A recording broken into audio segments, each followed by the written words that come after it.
O Senhor esteja convosco. Ele está no meio de nós. Proclamação do Evangelho de Jesus Cristo segundo o Marcos. Glória a vós, Senhor. Naquele tempo, o Espírito levou Jesus para o deserto. E ele ficou no deserto durante 40 dias, e ali foi tentado por Satanás. Vivia entre os animais selvagens, e os anjos o serviam. Depois que João Batista foi preso, Jesus foi para a Galiléia, pregando o Evangelho de Deus e dizendo: o tempo já se completou e o reino de Deus está próximo. Convertei-vos e crede no Evangelho. Palavra da salvação. Glória a vós, Senhor.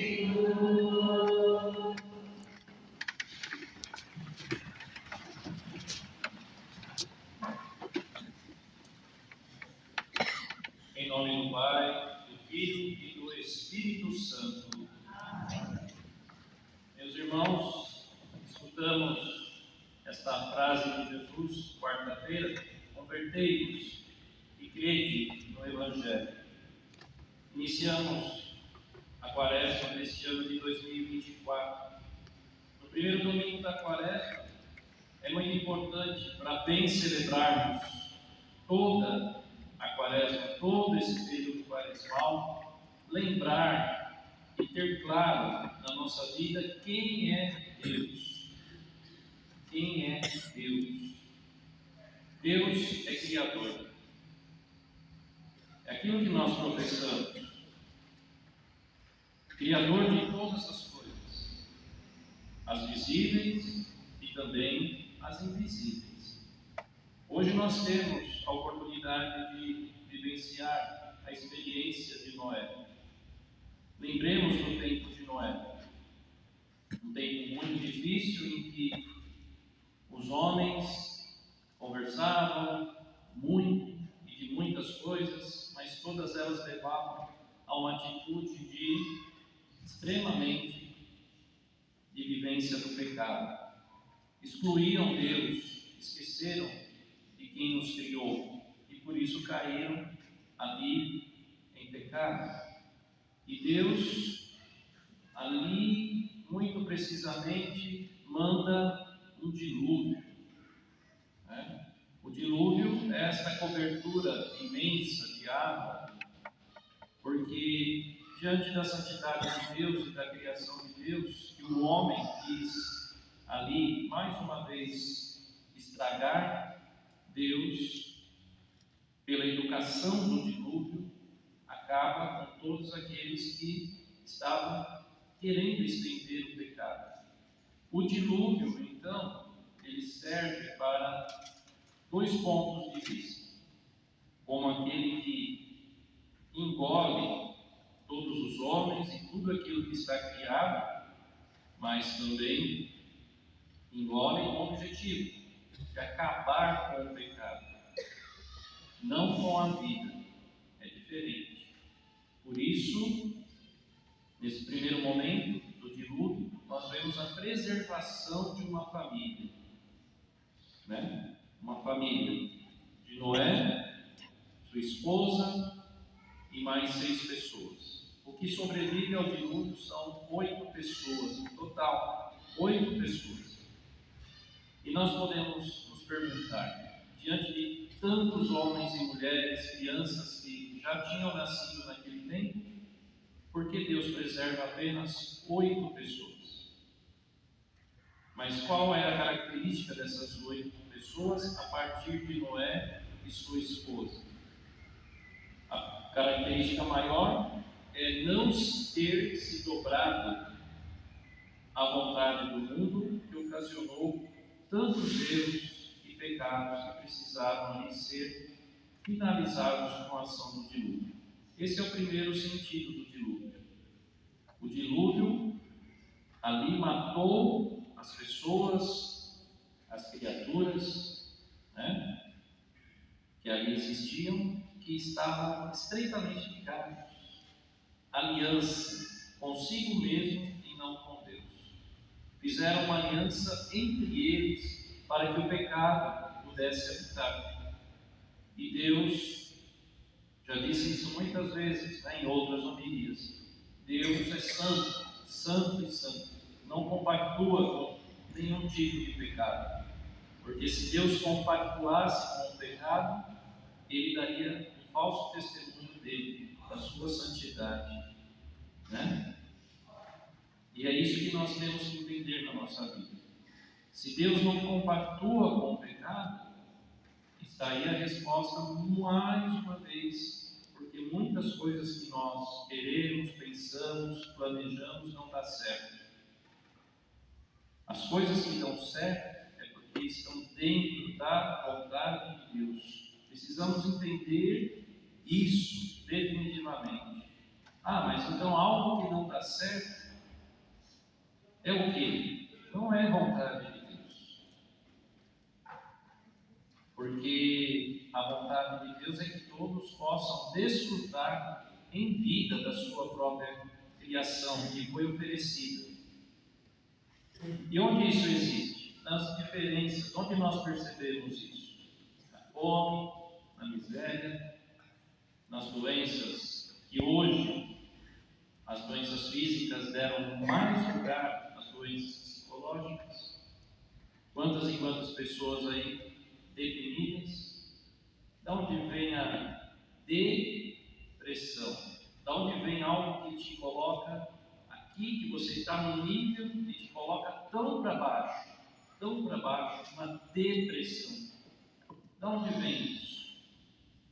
As pessoas que têm depressão, muitas vezes, você vê o histórico delas, né? Histórico de insatisfação, porque não conseguiu isso, porque não me obedece, não é do jeito que eu quero. Então, ela entra em crise consigo mesmo, com as coisas ao redor dela, com a família, com tudo, e ela vai abaixo. Depressão. E quem tira ela lá da depressão, lá de baixo? Quem? Por isso que depressão mata também. Ou não mata? Mata. E como mata? Sabe por que mata? Porque vai minando a alma. A alma é a energia que Deus nos deu. A alma é a vida que está em nós. E se você bombardeia a alma, você está em depressão. Porque a alma é a alegria de reconhecer a Deus na vida. Deus preserva uma família e pede a Noé que pegue um casal de cada tipo de animal que ali residia. E todos entraram na arca. E o que aconteceu? O dilúvio veio, cobriu tudo que não servia. E o que foi preservado? Aquilo que serve. Por isso, perceba na sua vida as coisas que são preservadas e que você reconhece que Deus preservou, são as coisas que agradam a Deus. A partir do comportamento, a partir da vida em família, a partir de uma vida correta, numa sociedade que não busca Deus. Você pode sim ser correto numa sociedade, porque você ama a Deus, porque você ama a Cristo e age pelos ensinamentos de Cristo, e são os únicos que levam a agradar a Deus. Por isso, não se corromper nos dias atuais.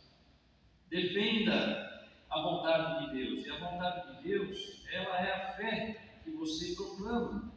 Defenda a vida, defenda a justiça, Defenda o equilíbrio entre as pessoas.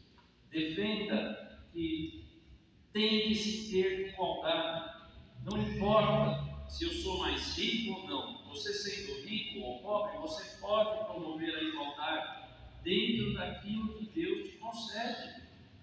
É certo que todos não são ricos, e é certo mais ainda que a maioria são pobres, mas que faça do seu pouco, do seu muito, um equilíbrio que agrade a Deus.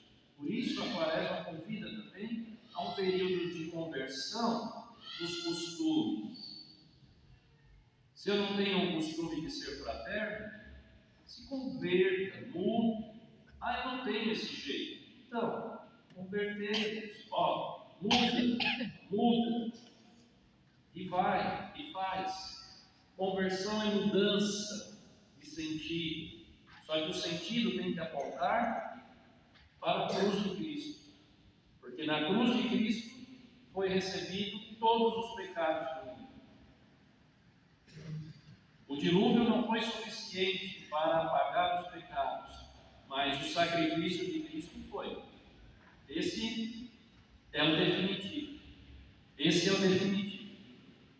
E Ele deu a vida a cada um de nós. O segundo sentido do dilúvio. Ora, se o dilúvio cobriu toda a terra e só ficou a arca com as pessoas, só ficou a vida dentro da arca. Agora Deus, no tempo propício, manda o seu Filho Jesus Cristo. E se nós olharmos para Maria, o seu ventre, agora nós entendemos quando rezamos as ladainhas de Nossa Senhora, por exemplo, de Nossa Senhora do Perpétuo Socorro, quem faz ali as orações da novena de Nossa Senhora do Perpétuo Socorro, por exemplo, Arca da Aliança. Puxa, temos mais uma arca na história? Sim. Maria é a arca da aliança, porque traz dentro de si o seu útero. E o que tem no útero de uma mulher? Mulheres, o que tem dentro do útero quando está gerando uma criança? Tem o bebê, claro. Sim, sem dúvida, mas o que cobre esse bebê? Oi? O que cobre este bebê? A água, líquido amniótico, água. A arca da aliança, Maria, seu Filho Jesus Cristo, envolvido no seu líquido, na sua água, preservada do pecado, vivo, não sufocado pela água do ventre de Maria. Este líquido, para nós, mais tarde, está ali, ali, na fonte batismal, onde nós somos mergulhados, mas não somos mais deixados lá embaixo da água. Somos reerguidos, trazidos de volta como filhos e filhas de Deus, pelo Filho de Maria. A graça do Espírito Santo. Então perceba, Deus passo a passo vai transformando aquilo que foi um breque no pecado, mas depois o pecado voltou, e agora nos dá aquele que João Batista diz, o Cordeiro de Deus que tira o pecado do mundo. Maria, a nova arca da aliança, porque na arca continha a vida, o autor da vida está no seio de Maria, e veio a este mundo para nos salvar, perdoar, sofreu, ensinou, morreu, mas ressuscitou. Não ficou na morte, embaixo, ressuscitou, está de pé, está vivo. Por isso é importante lembrar que Deus fez definitivamente a eterna aliança. A aliança do dilúvio era uma aliança de comprometimento, que Deus não destruiria, mesmo cada homem e mulher pecando, a humanidade. Agora, dando o seu Filho Jesus Cristo, Ele é nada mais, nada menos que a aliança eterna. E existiu outras alianças depois do sacrifício de Cristo? Não. Existirá? Não. Porque é a aliança eterna. Porque esta aliança derramou o sangue, custou a vida do Filho de Deus, mas ele ressuscitou, venceu a morte e o pecado. Percebe então como é riquíssima a liturgia deste domingo. Como é riquíssima. Riquíssima, porque te leva à conversão. O evangelho de hoje é curto, não é? Marcos relata que Jesus foi para o deserto, 40 dias no deserto.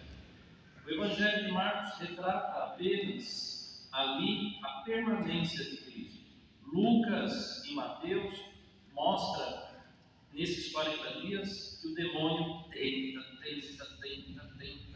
Jesus. Aqui não aparecem as tentações. Mas o principal está aí no início do Evangelho. Quem levou Jesus ao deserto? No primeiro versículo. O que está escrito aí? Quem levou? Oi? O Espírito. O Espírito. O Espírito levou Jesus para o deserto e ele ficou no deserto, não fugiu do deserto. O que é o deserto? O lugar que não tem vida, não floresce nada, não tem água limpa. É um lugar que se você vai, você morre. Mas Jesus foi lá, ele que deu a vida, ele foi lá para não, ele foi lá justamente para restabelecer essa relação desse número 40. Moisés ficou 40 dias no monte para receber a lei, os 10 mandamentos. O profeta também, Elias, passou 40 dias ali perambulando nos campos. O povo ficou 40 anos no deserto até chegar à terra prometida. E Jesus também fica 40 dias sendo tentado pelo próprio Satanás. E aí? Eu saio desse deserto? Eu permaneço nesse deserto? Esse deserto, ele vai ser propício? Ele vai servir para alguma coisa? É isso que nós temos que perguntar. Deus também te conduz nesse deserto. Não te dá 40 dias de quaresma para você ficar pensando apenas que acabe logo e que chegue a Páscoa, que é luz, que tudo é escuro, tudo é roxo, tudo é... Não. Te dá 40 dias, mais uma vez esse ano, para você se converter e crer no Evangelho. Porque não há outro caminho, não há outro ensinamento, não há outra norma de conduta que não seja o Evangelho para nós cristãos. Para os outros existem muitas normas, mas para nós não. Então, se você quer se converter, se você quer realmente fazer do deserto que você se encontra hoje um espaço da vontade de Deus, reza, medita, jejua, seja fraterno, seja coerente com aquilo que você já recebeu. As crianças estão em processo de formação na catequese. Nós, adultos, já recebemos o que elas estão recebendo. Mas o que vamos fazer com aquilo que já recebemos? Não é verdade? Jesus, ali no deserto, vivia entre os animais selvagens. Quantos animais selvagens cercam a sua vida e a sua história? Mas perceba, o Espírito estava com Jesus, o Espírito está com você, para que você vença o deserto.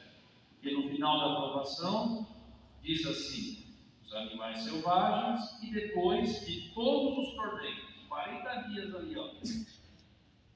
vêm os anjos, e serviram a Jesus.